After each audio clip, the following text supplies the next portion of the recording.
আজকের মিনি ব্লগে তোমাদের স্বাগত। আজকে আমি এসেছি বহু ভাতের খাবার খেতে। একদিন যেটা রেস্ট থাকে সেই খাবার। আজকে এখানে নিরামিষ খাবার হতে চলেছে। আমি গেটের ভিতরে ঢুকছি। এই যে গেটগুলো প্রচুর সুন্দর সাজিয়েছে। এই সুন্দর সাজানোর মাঝখানেই আছে একটা বিয়ের ছোঁয়া। এই যে এখানে সবাই আমাদের ভাই এসেছে।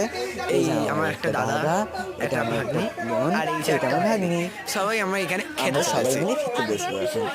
প্রথমেই আমাদের এই দাদাটা আমাদের জল দিয়ে দিল, জলটা দিয়ে দিল, তারপরেই আমাদের থালা দিয়ে দিল। থালা দেওয়ার পর আমি থালাটাকে ভালো করে ধুয়ে নিলাম, কারণ কাগজের থালা প্রচুর থাকে।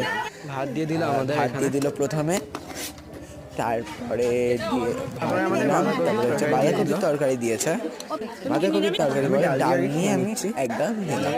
তারপরে আমি পনিরের তরকারি দিয়েছে।